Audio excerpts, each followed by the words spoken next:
சென்னையில் புகாரி ஹோட்டல் உரிமையாளர் வீட்டில் அமலாக்கத்துறை சோதனை மேற்கொண்டு வருகிறது. விவரங்களை வழங்குகிறார் நம்முடைய செய்தியாளர் சரவணகுமார். சரவணகுமார், வணக்கம். இந்த சோதனைக்கான காரணம் என்ன? விவரங்களை சொல்லுங்க.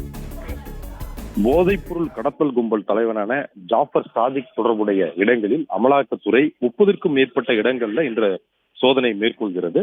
அதுல இயக்குனர் அமீர், ஜாஃபர் சாதிக்குடைய வீடு மற்றும் ஒரு தொழில் தொடர்புடைய இடங்களில் எல்லாம் சோதனை நடக்கும் பொழுது புகாரி உணவகம், பிரபல உணவகமான புகாரி ஹோட்டல், இந்த உணவகத்தினுடைய உரிமையாளருடைய வீடு சென்னை பெசன்ட் நகர் ஃபர்ஸ்ட் அவென்யூ, முதல் அவென்யூ, சிஎம் புகாரி வில்லா என்ற அந்த புகாரி ஹோட்டல் உரிமையாளர் வீடு, இந்த வீட்டில் அமலாக்கத்துறை சோதனை நடத்துகிறார்கள்.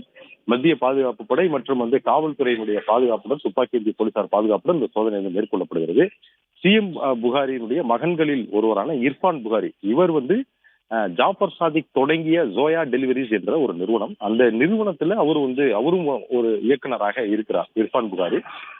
அவர் ஏற்கனவே இது தொடர்பாக இது மத்திய போதைப்பொருள் தடுப்பு பிரிவினரும் அது குறித்து விசாரித்து வந்த நிலையில அமலாக்கத்துறை சட்டவிரோத பணப்பரிமாற்றம் என்ற வழக்கை பதிவு செய்திருப்பதனால ஜாஃபர் சாதிக்கினுடைய தொழில் தொடர்புடைய நபர்களுடைய வீடுகள் தான் இந்த சோதனை நடக்கிறது. அதன் அடிப்படையில சிஎம் புகாரியினுடைய வீட்டிலும் பெசன்ட் நகரில் இருக்கக்கூடிய இந்த வீட்டிலும் சோதனை நடத்துகிறார்கள்.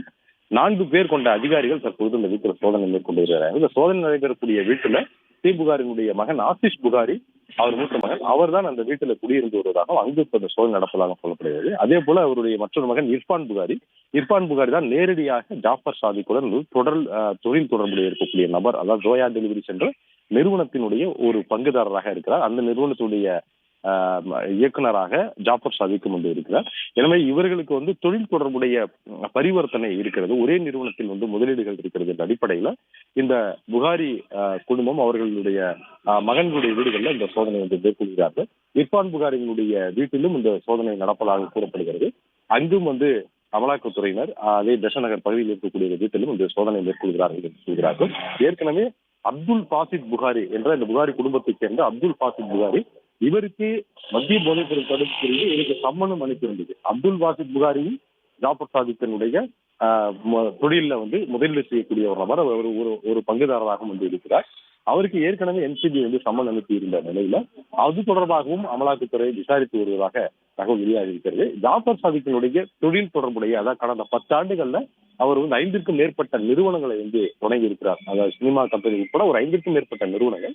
இந்த நிறுவனங்களில் யாரெல்லாம் பங்குதாரர்களாக இருக்கிறார்கள், யாரெல்லாம் முதலீடு செய்திருக்கிறார்கள், யாருக்கெல்லாம் பணப்பரிவர்த்தனை நடந்திருக்கிறது என்ற விவரங்களை அமலாக்கத்துறை கடந்த சில நாட்களாக பட்டியலிட்டு அதற்கான ஆதாரங்களை திரட்டி அதன் அடிப்படையிலேயே இந்த சோதனை நடப்பதாக 30க்கும் மேற்பட்ட இடங்கள்ல இந்த சோதனை நடப்பதாக அமலாக்கத்துறை அதிகாரிகள் தெரிவித்துள்ளனர்.